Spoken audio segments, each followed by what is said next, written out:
कृष्णा फिर से अपने चैनल के माध्यम से आपको स्वागत करता हूं। मैं उम्मीद करता हूं आप सभी स्वस्थ होंगे और मस्त होंगे और आपकी तैयारी बहुत अच्छी तरीके से चल रही होगी।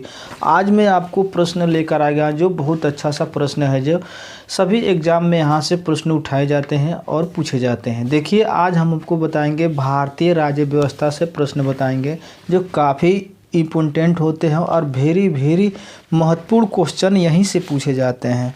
चलिए देखिए, हम आपको बताते हैं भारतीय इतिहास संवैधानिक से संबंधित प्रश्न। जो आपका पहला, हम आपको बता दें जहाँ से शुरुआत करते हैं, हम पूरे 0 लेवल से आज शुरुआत करेंगे और मैं इस चैप्टर को पूरा कंप्लीट करूँगा जो काफ़ी अच्छे प्रश्न होंगे। और मैं आपके लिए यहाँ से अभ्यास प्रश्न भी लेकर आऊँगा जो यहाँ से संबंधित होंगे। चलिए देखिए, भारत का संवैधानिक इतिहास। ईस्ट इंडिया कंपनी के महारानी एलिजाबेथ 31 दिसंबर 1600 को एक शाही चार्टर प्राप्त किया था। इस चार्टर के द्वारा कंपनी को आरंभ में 15 वर्ष की अवधि के लिए भारत तथा दक्षिण पूर्व एशिया के कुछ क्षेत्रों के साथ व्यापार करने का एकाधिकार दे दिया गया था, जिसमें कंपनी के संविधान, उसकी शक्तियाँ और विशा अधिकार के निर्धारित थी। आगे चलकर ब्रिटिश सम्राट जेम्स प्रथम ने मई 1609 में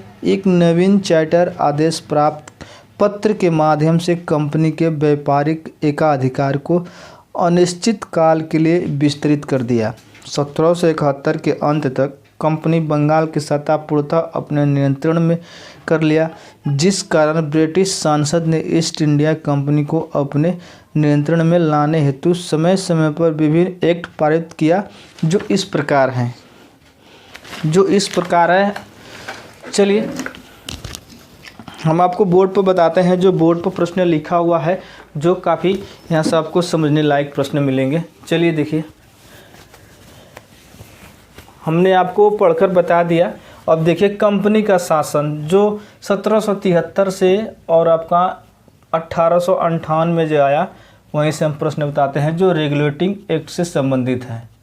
चलिए देखिए, 1773 का रेगुलेटिंग एक्ट जो होता है वो इस प्रकार होता है कि इस एक्ट को तत्कालीन प्रधानमंत्री लॉर्ड नॉर्थ द्वारा गठित गुप्त समिति यानी सीक्रेट कमेटी के माध्यम से या सिफारिश पर इस एक्ट को लाया गया, जिसके कारण हम आपको बता दें इस अधिनियम का भारतीय संवैधानिक इतिहास में काफ़ी विशेष महत्व रहा है। देखिए कैसे महत्व रहा है, इसे हम समझाते हैं आपको। यह भारत में ईस्ट इंडिया कंपनी के कार्य और नियंत्रण करने के लिए एक दिशा में ब्रिटिश सरकार द्वारा पहला कदम था। जो भी कार्य और नियंत्रित और राजनीतिक जितने कार्य थे कंपनी द्वारा, वो ब्रिटिश सरकार द्वारा उठाया गया पहला कदम था, जो 1773 रेगुलेटिंग एक्ट के कारण उठाया गया था, जो इसी के संबंध में उठाया गया था। देखिए उसके बाद क्या हुआ, इसके द्वारा पहली बार कंपनी के प्रशासनिक और राजनीतिक कार्यों की मान्यता मिली थी। रेगुलेटिंग एक्ट के ही द्वारा कंपनी को प्रशासनिक और राजनीतिक कार्य करने की मान्यता मिली थी। उसके बाद देखिए, इसके द्वारा भारत में केंद्रीय प्रशासन की भी नींव रखी गई थी। इस अधिनियम के प्रमुख प्रावधान इस प्रकार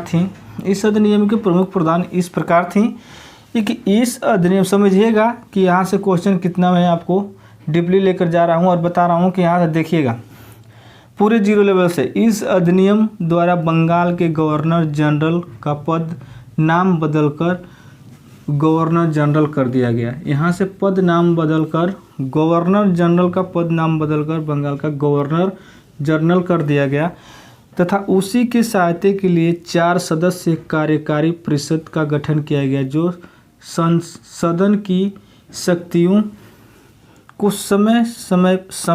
समस्त शक्तियों का उपयोग रूप से किया करते थे। देख लीजिए।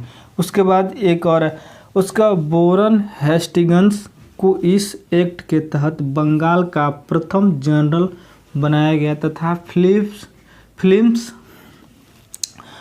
फ्रांसिसियो क्लेवेरिंग मानसन एवं बारबेल का 4 सदस्य कार्यकारी परिषद में नामित किया गया। 4 सदस्य का भी नामित किया गया, जिसका बारबेल और क्लेवेरिंग नाम था, जो इसी से संबंध में 4 सदस्यों को नामित किया गया। इस अधिनियम के तहत मद्रास और बम्बई के गवर्नर जनरल को अधीन हो गए, जबकि पहले सभी प्रेसिडेंसियां एक दूसरे से स्वतंत्र थीं। समझिएगा, एक दूसरे से पहले स्वतंत्र थी, लेकिन इस एक्ट को आने के बाद ये सारी उस एक्ट के अधीन हो गई। इस अधिनियम के अधीन वर्ष 1774 में, इसी रेगुलेटिंग एक्ट के अधिनियम 1774 में कलकत्ता में एक सुप्रीम कोर्ट का स्थापना किया गया।